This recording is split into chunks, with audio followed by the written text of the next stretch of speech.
باسم الحب الجميل هذه جورج وسوف. وصلنا 10 و9 دقائق بالضبط على إليس اف ام. هذه إليس كافي مواصلين بها معاكم حتى ل 11 مستمعينا. كما حكيت في بداية المشوار فيما يخص موضوعنا لليوم في إليس كافي اخترنا باش نحكيو على خميس النفايات اللي كانت تعقد مؤخرا في جزيرة جربة.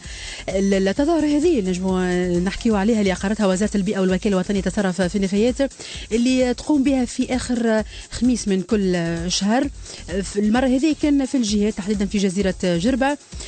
صار 3 مرات قبلها في العاصمة. المحور الاهتمام الجلسة هذه كان حول الفرز الانتقائي وتثمين النفايات العضوية.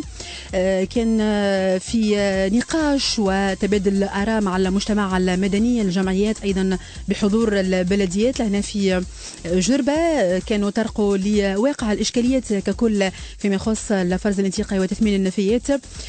تم طرح الإشكاليات وكان باش نشوفوا احنا باش نتعرفوا اذا فما حلول او خرجوا بحلول ومقترحات بعد الجلسه هذه.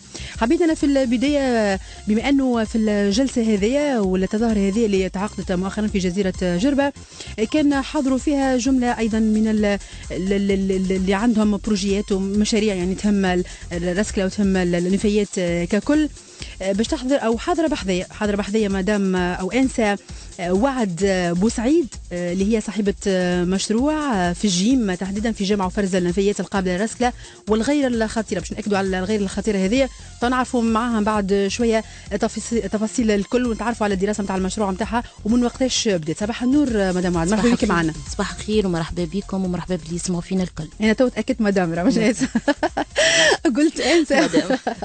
مرحبا مدام وعد، مرحبا بك يعيشك. دونك نبدا معك مدام وعد. احكي لنا في البدايه قبل ما نحكيو على مشاركتك في خميس النفايات اللي كانت تعقد في جزيره جربه مؤخرا.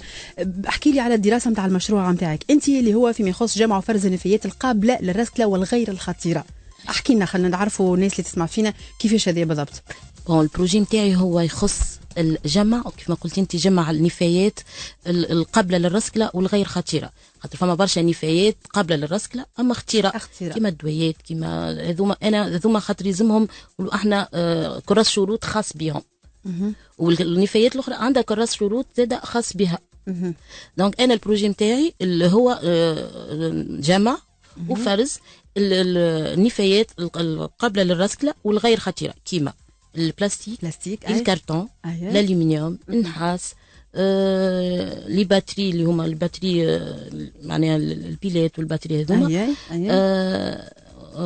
هذا البروجي نتاعي. باهي قبل كل شيء مدام وعد الناس اللي تسمع فينا تسال معناتها كيفاش طريقه الجمع اللي تقوم بها انت؟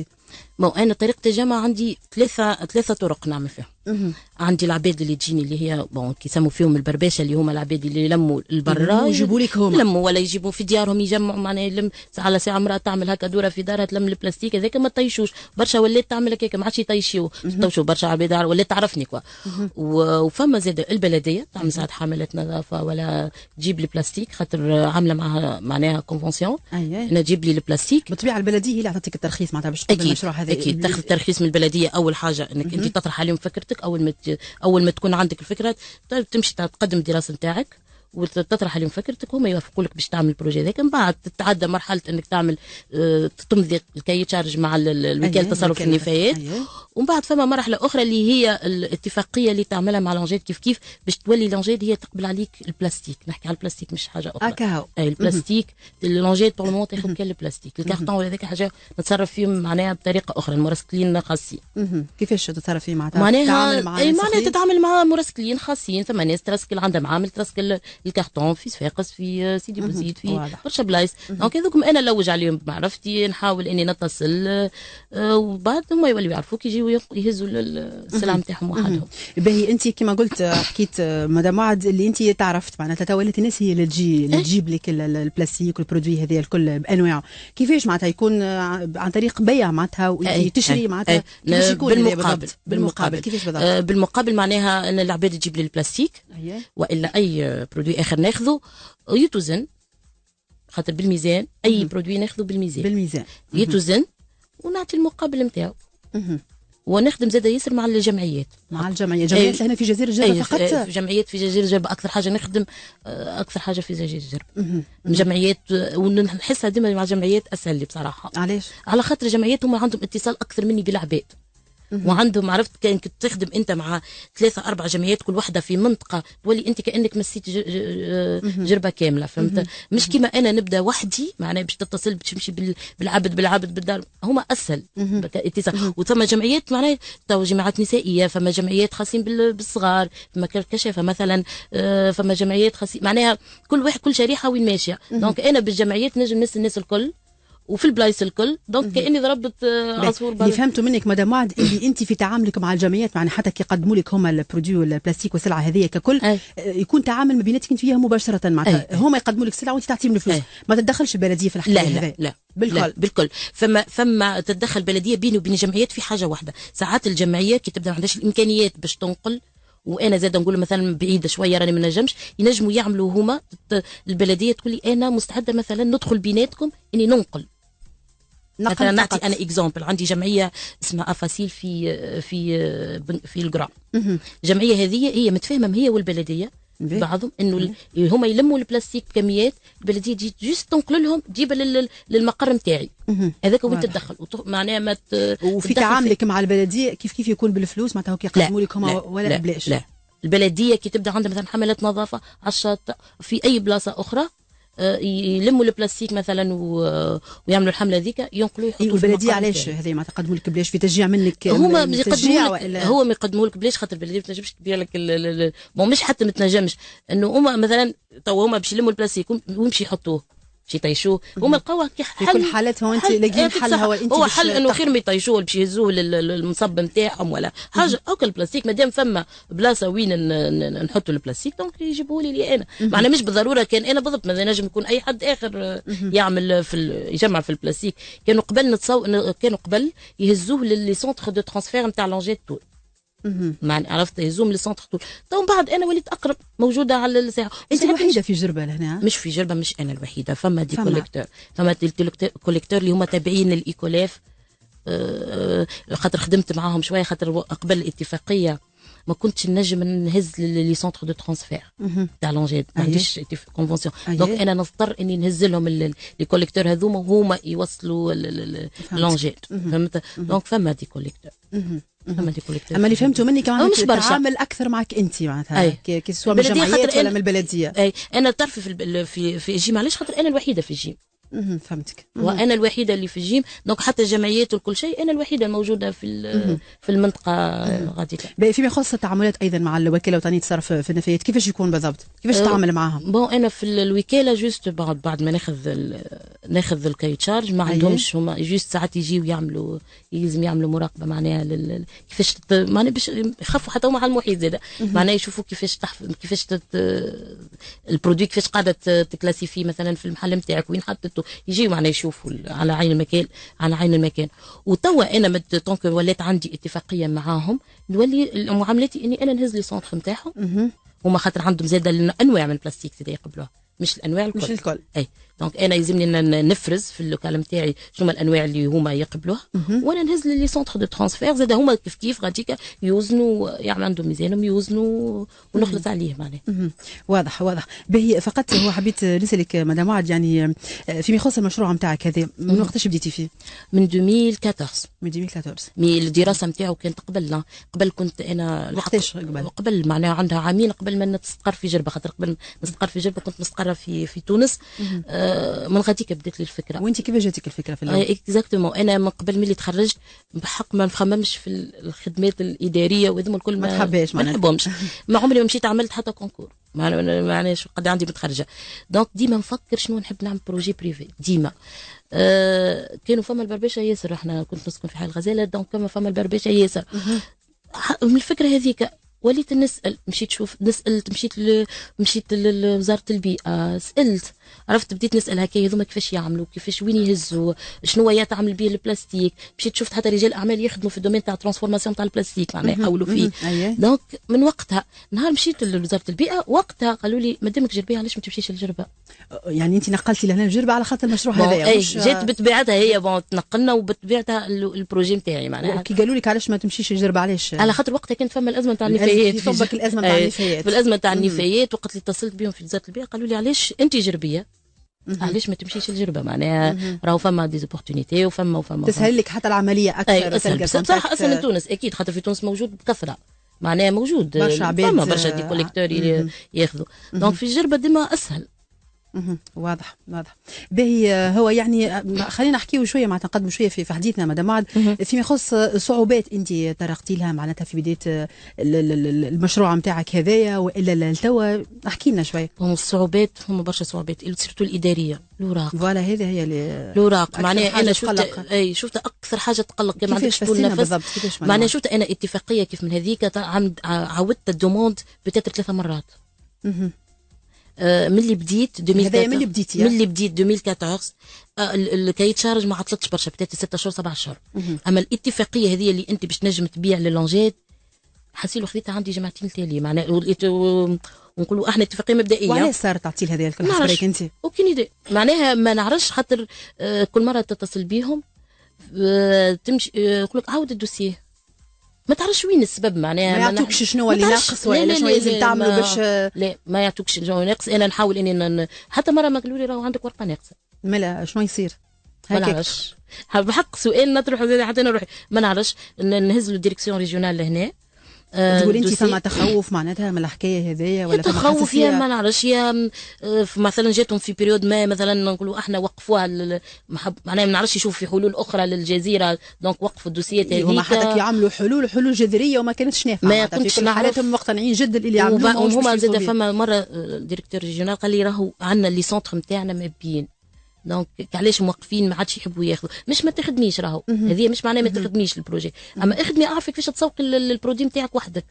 معناها احنا مش مستعدين ناخذوه من عليك. توا الحمد لله تحلت المشكله هذه وان شاء الله معناها خير. وكراس مال الشركه قداش يعني؟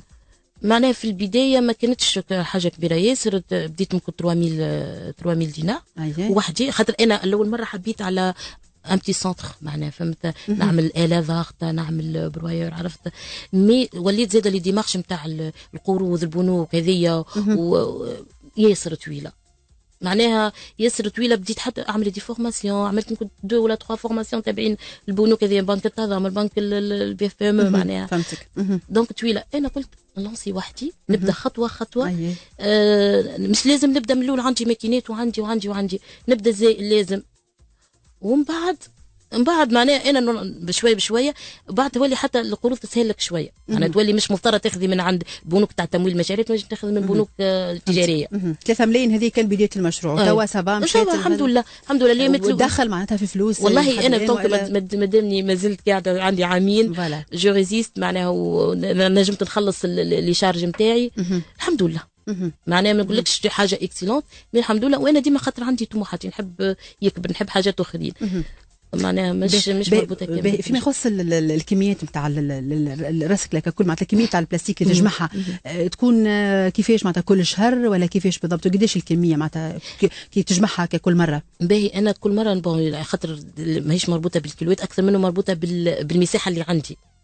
كيفاش معناها معناها مساحه المكان اللي عندي ساعات تحصرني فهمت. معناها يلزمني اشاك فوا يلزمني نبيعها الكونتيتي نوصل نجمش نفوت طرناطه ونص. اي خاطر هذه معناتها بشرط معناتها والا انت ما تنجمش؟ لا انا ما نجمش على معناها ما نفوتش طرناطه ونص موجوده في اللوكال نقصد مش البيع. لا نبيع اكثر في الشهر. لا نبيع اكثر من طرناطه ونص. لا نوصل ل 3 طران ونص. نوصل 3 طران ونص. معناها مانيش مربوطه اما جوست انا نحكي لك على اللي كونتيتي اللي تبدا ساعات متواجده في اللوكال نتاعي. ما تنجمش تكون كبيره ياسر ولا ساعات معناها نضطر اني انا مثلا تبدا تجيني جمعيه ونقول لها جوست استنوني مثلا نهارين 3 نفرغ اللي عندي باش نجم ناخذ كونتيتي اخرى خاطر جوست مربوطه باللوكال. اما معناها تصرف ما يربطوكش معناها بكونتيتي يقولوا لك راه محدود رايك تنجمي لا ما عندكش ربط. انت حكيتي لي على الصعوبات مدام وعد كاداريه اكثر، معناتها شنو هي الصعوبات الاخرى ترقي لها؟ والله انا عندي لو المره خاطر كانت لي عندي خاطر البيجي نتاعي كان صغير شويه في النقل كيفاش ننقل. هو اي واحد يعمل مشروع ينسي مشروع في الاول بيلقى صعوبات يعطيك صحه في النقل اداريا والا حتى في حاجات اخرى. انا اكثر منه اداريا بصراحه. انا اكثر حاجه اللي كانت تقلقني هي الحاجات الاداريه. كنت نحب مثلا نعمل ديكاج عطلوني عليهم شويه في البلديه مثلا ديكاج معناها خاطر يلزمك موافقه باش تعمل ديكاج حديد هذوكم دونك لازم تحطهم معناها لازمك تاخذ موافقه. عطلوني عليهم شويه من بعد سافا اكثر حاجه اداريه بصراحه، ما نكذبش عليك. باهي احكي لنا شويه مدام معد فيما يخص مشاركتك مؤخرا في خميس النفايات في لهنا اللي اقرته وزاره البيئه والوكاله الوطنيه للتصرف، كحضورك انت في شنو قدمت بالضبط؟ بون انا في خميس النفايات كي اتصلوا بيا في الانجاد قدمت، قالوا لي نحبوا عينه، معناها نحبوا نقدموا عينه من المشاريع الموجوده هذوما في جربه. تقول لي انت علاش يعرفوني كان انا؟ ما هو خاطر انا بطبيعتي ننشط في لجنه فما لجنه عملتها البلديه تاع الجيم اللي هي لجنه العنايه بالوضع البيئي في الجيم. دونك يعرفوني اترافير، خاطر هما قبل المذايا جاوا برشا مرات. معناها انا نخدم توسكي ما نوقفش كان على ماخذه البلاستيك، نخدم حتى توعيه، ندور في الديار، نحاول نشارك في حملات التوعيه، تعملهم بلديه تعملهم اي جمعيه اخرى، يتصلوا بيا نمشي نعمل معناها توعيه حتى في المنازل. دونك هما يعرفوني اترافير هذا. دونك اتصلوا بيا اني انا نقدم البروجي نتاعي، كيفاش بديت، كيفاش عملت، وين وصلت. تنرجع مدام معد معاك بعد شويه فيما يخص المقترحات ولا الاشكاليات اللي قدمتها ككل في خميس النفايات، باش ما نخلوش سي وحيد جنحاني اللي معنا في المباشر، اكسبير هو في مجال اداره النفايات، ايضا رئيس جمعيه البيئه في قليبيه. مرحبا بك مره اخرى سي وحيد. مرحبا بأختي ومرحبا مستمعي إذاعة إليس. مرحبا بك يا سيدي. نرجع معك من الأول لأن الصوت ما كانش واضح. سي وحيد احكي لنا على المشروع نتاعك أو مشاريعك الكل اللي كانت مخصصة فيما يخص مجال النفايات وعلى التجربة ككل. بالفعل احنا في قليبية وفي جمعية البيئة بقليبية وبالتعاون مع بلدية قليبية منذ سنة 2003. يعني كان اهتمامنا بقطاع النفايات اهتمام جدي، وانا ديما نقول النفايات هو علم حيوي يلزمو نفهموه مليح ونعرفوا كيفاش ناخذوا المنوال التصرف في مجال النفايات. لكن اللي يلزمو يتفهم في لدى كل المجتمع المدني والبلديات والمسؤولين الفوق على قطاع النفايات اللي الحلقه الاساسيه في مجال التصرف المستدام في النفايات هي اللي تبقى مفقودة، اللي هو الفرز الانتقائي للفضلات. العالم متحضر في كل بلدان العالم، يعني ديما الانطلاق هو فرز الفضلات من المصدر، وبالتالي إذا كان عملنا فرز الفضلات من المصدر كل شيء يسهل. احنا تجربتنا سنة 2003 هو عملنا فرز الفضلات من المصدر، الفضلات المنزلية بطبيعة الحال. واستعملنا 3 ألوان و3 أكياس، كيس أزرق وكيس بني وكيس وردي أحمر. بطبيعة الحال الناس كل تعرف الكيس الأزرق يتحطوا فيه البلاستيك، والبني العضوي، والوردي هو الفضلات الشبه الخطرة أو الاستشفائية. هو تجربة ناجحة سنة أولى. سنة 2004 تحصلنا على جائزة، ثم طورنا كبرنا شوية وفي عوض حي فقط ولا 3 أحياء، ثم في العام 2006 5 أحياء. في عام 2006 قيم، وانا ديما نقولوا الدعم موجود، يعني مش بالضرورة تكون مؤسسة دولة، لأنه بعد الدعم منين سي وحيد؟ الدعم من منظمة التعاون الياباني ومنظمة التعاون الفني السويسري. كدولة ما فماش تعاون كبير من الدولة؟ لا، من الأول بصراحة، لأنه كانت هو الحق يقال كونه احنا قبل كمجتمع مدني، وحتى أنا يعني كجمعية حتى في من البلدية ما كانش فما برشا تعاون، لأنه كان منوال التصرف في النفايات هو ردم النفايات ومراكز التحويل، واللي الناس كل تعرفوا النتيجة نتاعو. احنا منذ البدايه املنا كونه اذا كان نحبوا ننجحوا هو الفرز الانتقائي للفضلات اللي هو ياسس منظومه صحيحه، هي منظومه الفالوريزاسيون او رسكله وتسمين النفايات، وهذا هو الموجود في كل العالم. وبطبيعه الحال حتى تسميد السماد العضوي. اذا احنا في سنه 2006 مع لسويس مع سويسرا ومع المانيا زاده كانت عندنا تجربه الفرصه باش شفنا نموذج اليوم تسماه مراكز تجميع النفايات القابله للرصد او ديشيتيري بالفرنسويه، وجربناه سنه 2007 وكانت النتيجه يعني ايجابيه جدا جدا. ما كناش ننتظروا في النتيجه هذيك، يعني لما تكون فما مسبوقه بعمليه فرز انتقائي للفضلات ومسبوقه بتوعيه وبرنامج كامل نتاع توعيه وتحسيس في كل المؤسسات التربويه والمواطنين، اوتوماتيكمون لما نحثوا مركز لتجميع النفايات القابله للرصد او ديشيتري تكون النتائج ايجابيه جدا، وينعكس على المستوى البيئي، على نظافة المدينة وعلى الشريط الساحلي.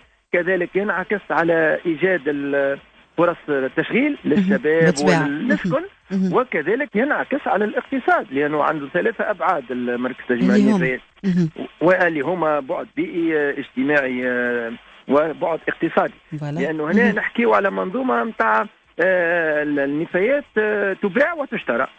دونك جربناه ونجحنا فيه، ويا حبذا وذات سبب جاياني الجزيرة الجربة. فتحل عندي برشا أصدقاء وبرشا وخيان يخدموا في البلديات وكذلك في المجتمع المدني، نشتي في المجتمع المدني.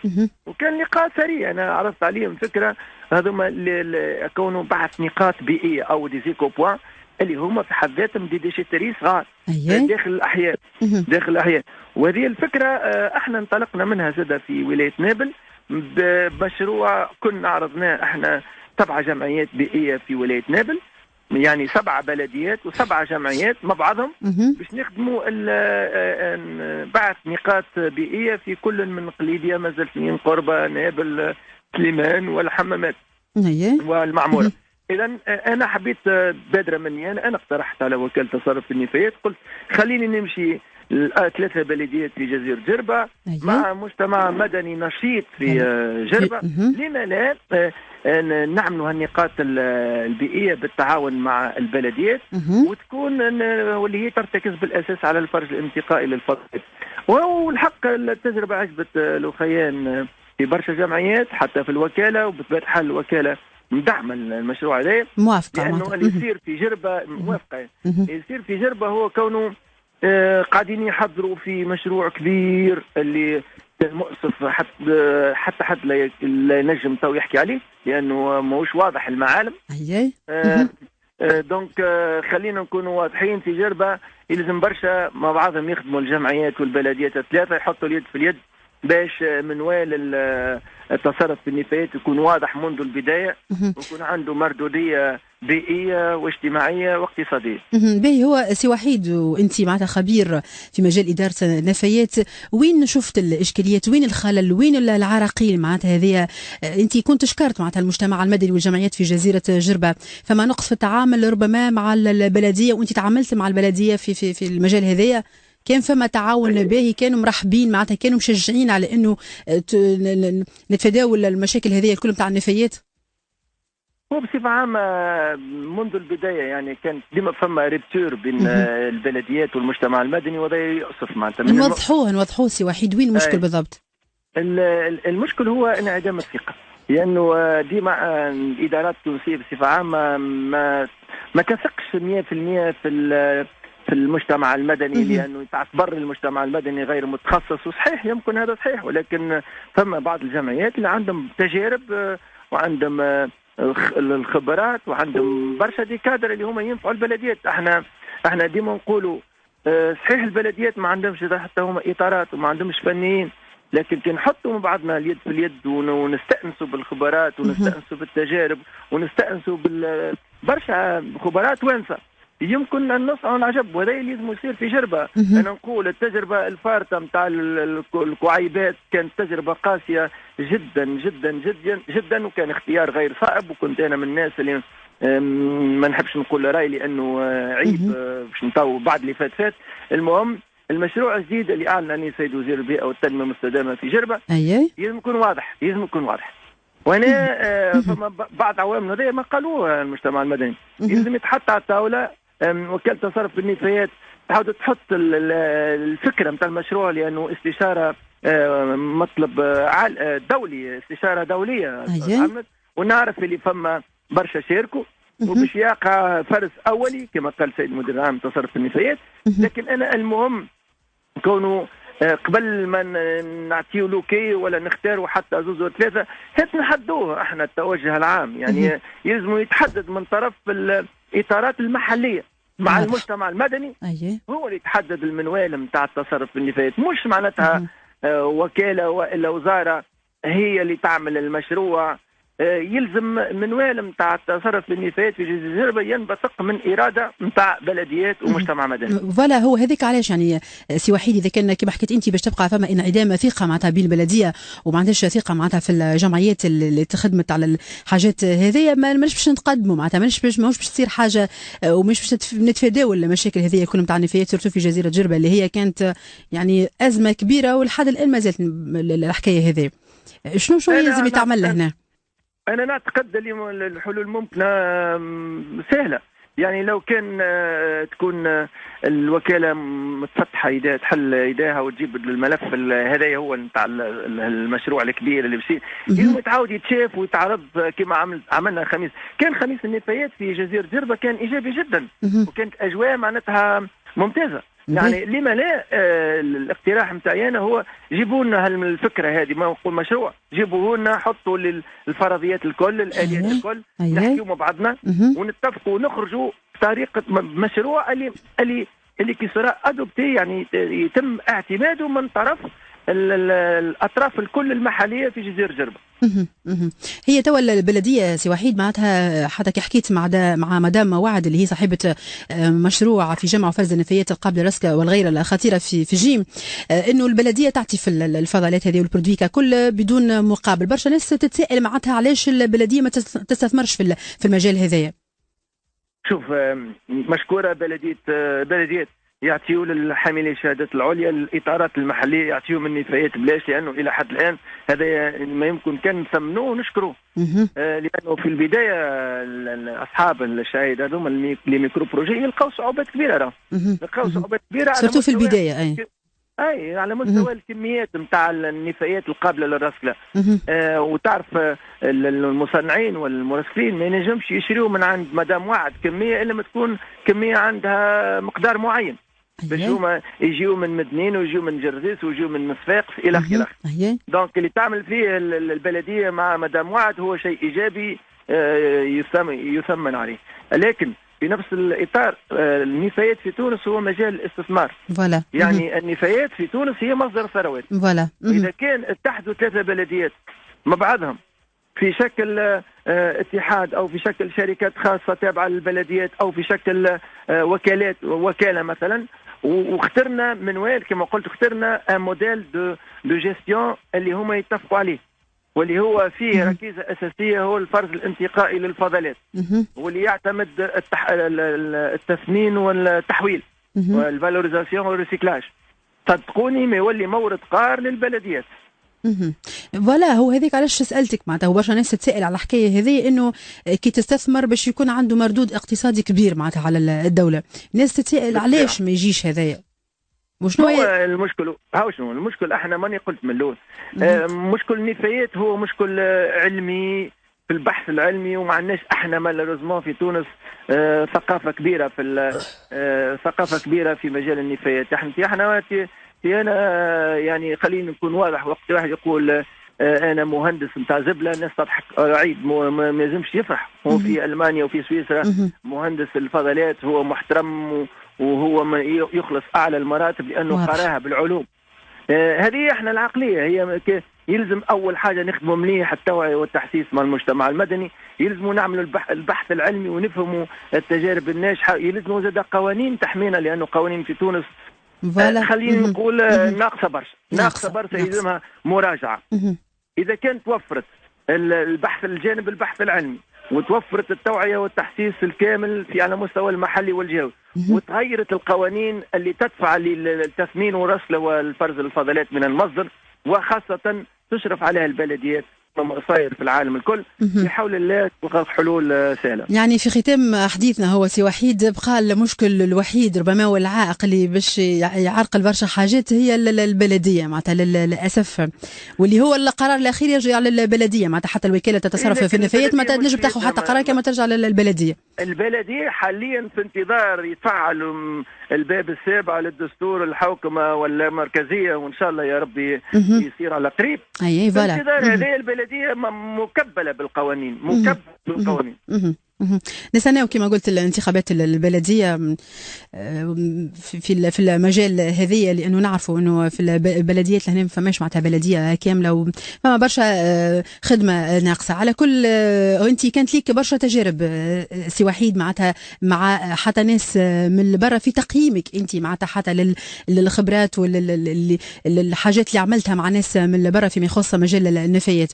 شنو الحاجه تنجم تضيفها معناتها هنا، وشنو هي المطلوب توا اللي يلزم يتعمل باش نتفاداو الحاجات هذه الكل؟